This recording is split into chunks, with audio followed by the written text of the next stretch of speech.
C'est un jour un peu spécial. Il y a des croissants parce qu'on reçoit un invité pas ordinaire. Une surprise!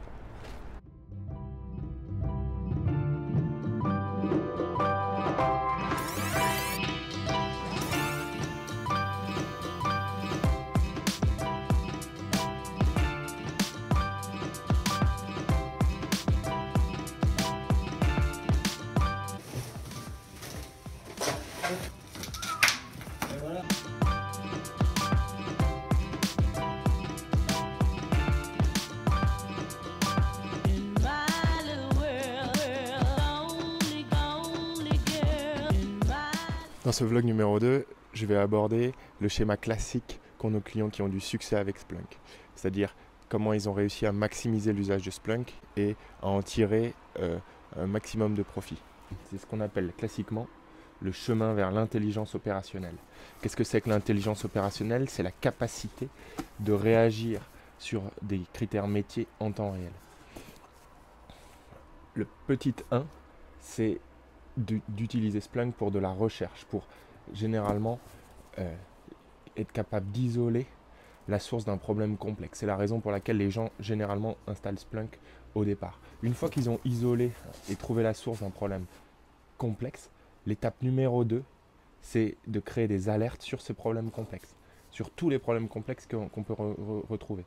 Ça signifie quoi? Ça signifie devenir proactif. Là où avant on avait une attitude réactive face à des problèmes métiers ou des problèmes techniques, on devient proactif. L'étape numéro 3, c'est de mesurer maintenant des services globaux. L'étape numéro 4, c'est d'avoir un apport métier tangible. Je vais vous donner un exemple pour resituer. Étape 1, John Lewis en Angleterre. Ils ont commencé par utiliser Splunk pour résoudre un problème de prod qu'ils avaient dans leur data center. Étape 2, ou plutôt étape 3, ils ont mesuré de bout en bout leur SLA. Et ils se sont rendus compte qu'en mesurant les SLA, ils avaient un problème de paiement très spécifique sur une version de navigateur et que les gens qui avaient ce navigateur dans cette version-là avaient systématiquement un échec d'achat. Grâce à Splunk, ils ont pu résoudre ce souci et ça fait tout de suite des revenus, un apport en revenus qui était considérable et qui n'existait pas avant.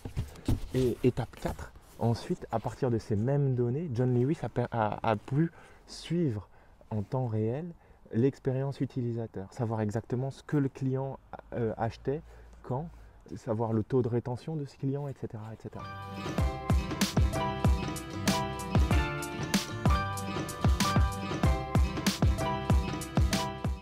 Et maintenant, je vais vous faire part d'un retour d'expérience. Focalisez-vous sur ce qui a de la valeur. Et ça, c'est compliqué. C'est compliqué parce que si vous êtes responsable réseau, vous voudrez utiliser Splunk pour connaître l'état de votre réseau. Par contre, ce qui fait la valeur de l'entreprise, peut-être que parfois, vous n'y avez pas toujours accès. Et donc, ça signifie qu'il faut...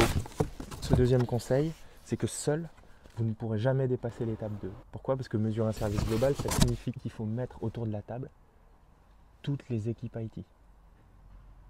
Et pour atteindre l'étape 4, il faut forcément mettre autour de la table aussi le métier. Et ça signifie qu'il y a un troisième conseil, c'est voyez grand et sortez de votre bureau. Voyez grand, pourquoi? Parce que si vous voulez avoir un apport tangible pour votre entreprise, il faut forcément aller voir les métiers. Ça signifie qu'il faut sortir de votre bureau, aller discuter avec les lignes de business.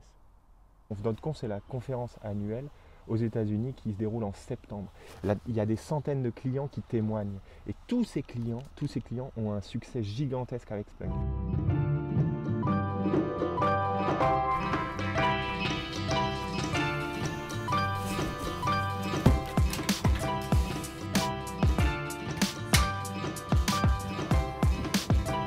On a reçu le poney.